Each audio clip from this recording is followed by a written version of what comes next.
श्रोताओं नमस्कार। श्रमिक दिवस पर आज विशेष बातचीत के लिए हमारे साथ श्रम आयुक्त बिहार श्री राजेश भारती जी हैं। कार्यक्रम में सर आपका स्वागत है। धन्यवाद। सर, अपने प्रांत बिहार में श्रमिकों के लिए कई कल्याणकारी योजनाएं चलाई जा रही हैं।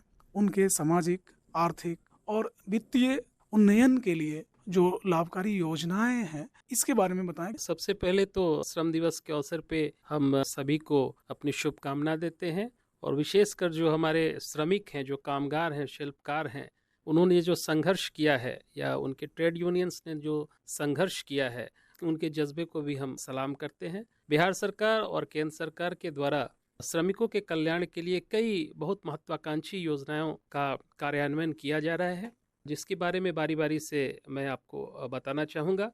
जो हमारा सबसे महत्वाकांक्षी योजना श्रमिकों के कल्याण के लिए है, वह है बिहार शताब्दी असंगठित कार्य क्षेत्र कामगार एवं शिल्पकार सामाजिक सुरक्षा योजना। इस योजना के तहत असंगठित क्षेत्र के जो अनऑर्गेनाइज सेक्टर्स हैं, उसके जो कामगार और शिल्पकार होते हैं, उनको सामाजिक सुरक्षा की विभिन्न योजनाओं से हम आच्छादित करते हैं। और यहाँ यह भी बताना आवश्यक है कि शिल्पकार शब्द की परिभाषा बहुत विस्तृत है जी। अब जैसे शिल्पकार में कोई ट्रेडिशनल वर्कर है जो ट्रेडिशनल स्किल का काम करता है, बाल काटने का काम करता है, रिक्शा चलाने का काम करता है, कृषि क्षेत्र में मजदूरी करता है, टेम्पो चलाता है, ऑटो रिक्शा चलाता है, उनको भी हम शिल्पकार मांगते हैं और उनको सामाजिक सुरक्षा योजनाओं से आच्छादित करते हैं। इसमें सिर्फ उम्र सीमा 18 से 65 वर्ष की होनी चाहिए उस श्रमिक की, चूँकि हम मानते हैं कि 65 वर्ष तक ही श्रमिक मजदूरी कर सकता है या एक सीमा रखना भी आवश्यक होता है।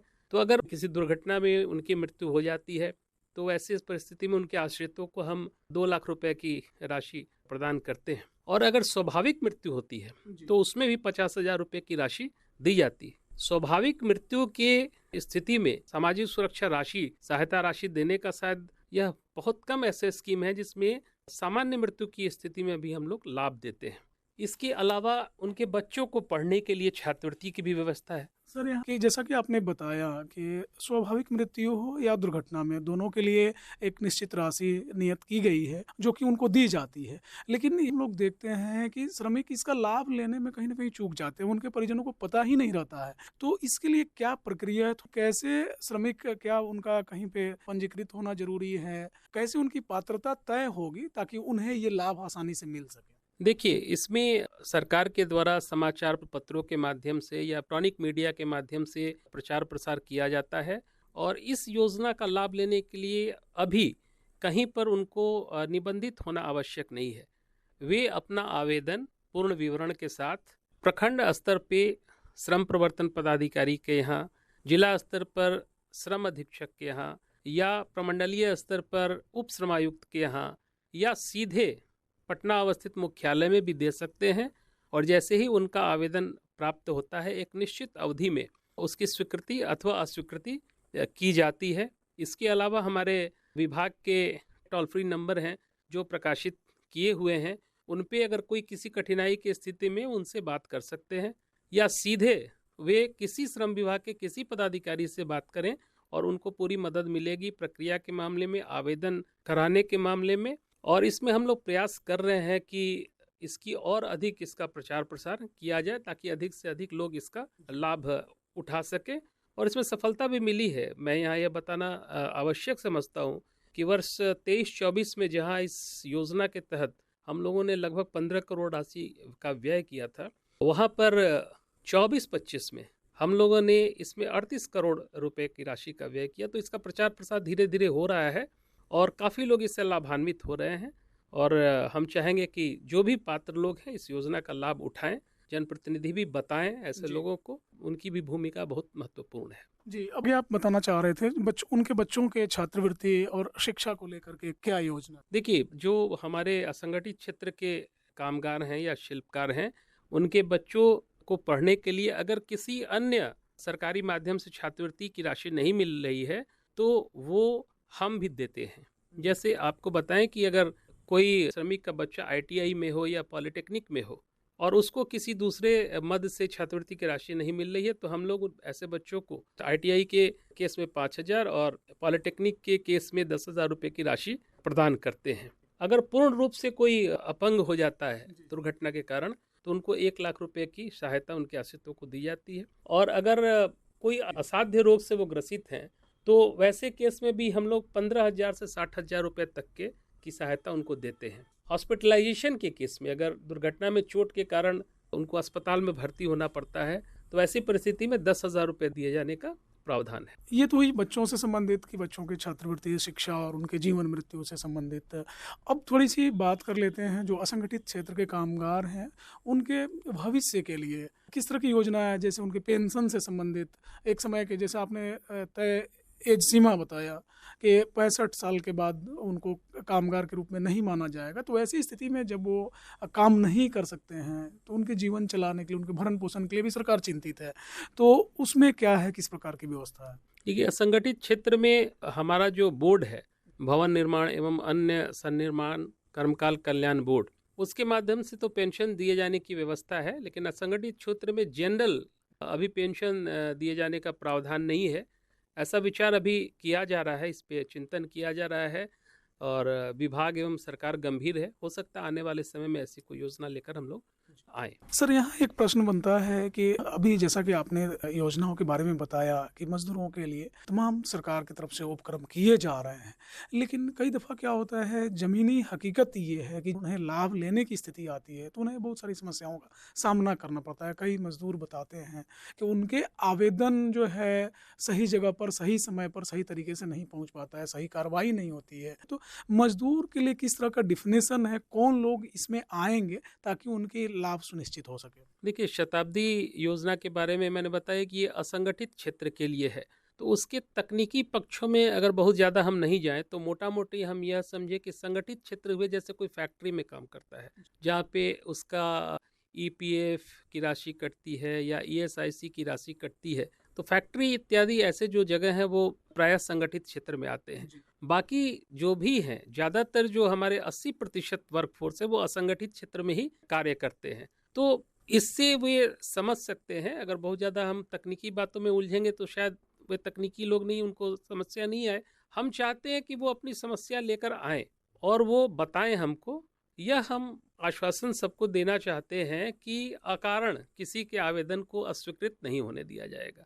और इसमें कोई आय की कोई सीमा निर्धारित नहीं है, क्योंकि असंगठित क्षेत्र में वैसे ही मजदूर काम करते हैं जो न्यूनतम मजदूरी से आच्छादित हैं। तो जो न्यूनतम मजदूरी पर काम करता है वे तो गरीब ही लोग होते हैं, इसलिए इस पर कोई आय की सीमा निर्धारित नहीं की गई है। क्या बात है सर, आपने बताया कि अगर कहीं पे किसी को कोई कठिनाई होती है इन योजनाओं का लाभ लेने में, तो वे सीधे संपर्क कर सकते हैं विभाग के उच्च अधिकारियों से। और साथ ही साथ आपने जिक्र किया था कि आपका एक टोल फ्री नंबर भी है इस विभाग का, तो थोड़ा हमारे श्रोताओं के लिए बता दें कि जिन्हें अगर ज़रूरत पड़े तो वे इस नंबर को बेहिचक समय से डायल कर सकें। देखिए, किसी भी व्यक्ति को, किसी भी श्रमिक को अगर श्रम संसाधन विभाग के किसी योजना के बारे में जानकारी लेनी हो, कोई शिकायत हो या उसको कोई कठिनाई हो, तो हमारे विभाग के टोल फ्री नंबर 1800-2965-656 पे संपर्क कर सकते हैं। इस पे उन्हें पूरी जानकारी दी जाएगी और उनको सुविधा भी प्रदान की जाएगी, उनका मार्गदर्शन भी किया जाएगा। क्या बात है, बहुत अच्छी बात आपने बताई सर। हमारे राज्य से जो वर्कफोर्स है उनकी पलायन की भी स्थिति है, लोग काम के तलाश में अन्य प्रदेशों में भी जाते हैं। तो वैसे में यदि हमारे श्रमिकों के साथ किसी अन्य प्रदेश में, किसी अन्य जगह पर अगर कोई दुर्घटना होती है, तो वैसी स्थिति में उनको किस तरीके से, किन योजनाओं के तहत लाभ पहुँचाया जाता है?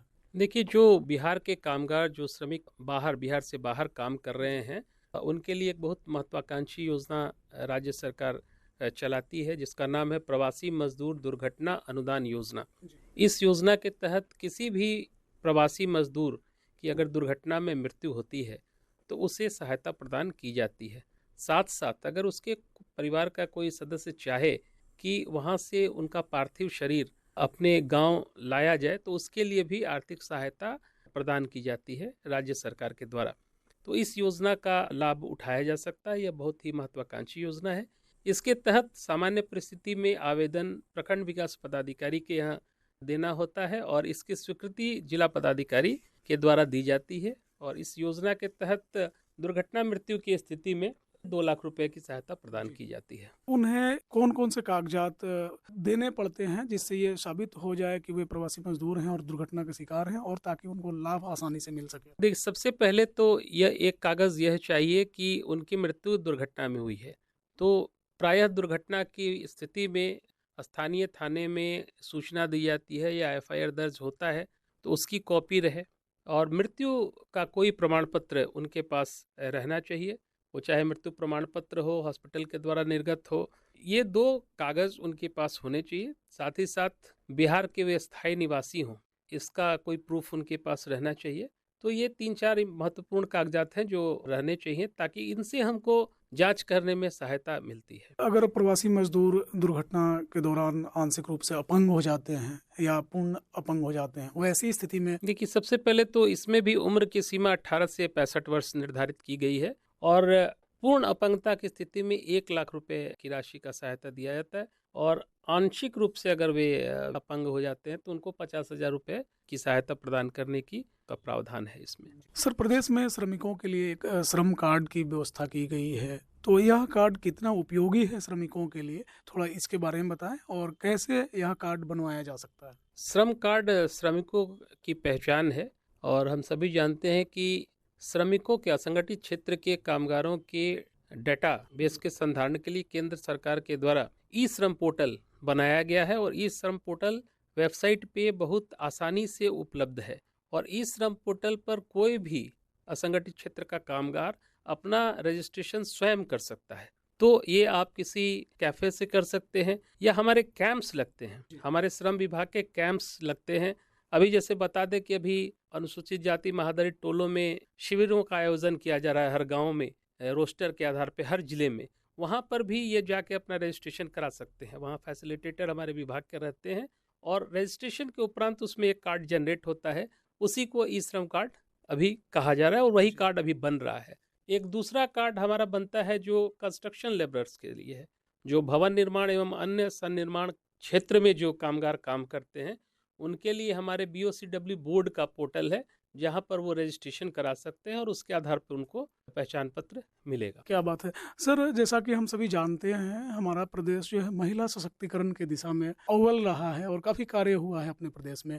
तो कृषि क्षेत्र में विशेष करके और निर्माण क्षेत्र में काफ़ी महिला श्रमिक भी हैं, तो कार्यस्थल पर देखने को मिलता है कि अपने बच्चों के साथ वो पहुंचती हैं, तो वहाँ पे उनके बच्चों के लिए, उनके शिक्षा के लिए किस तरह की व्यवस्था है?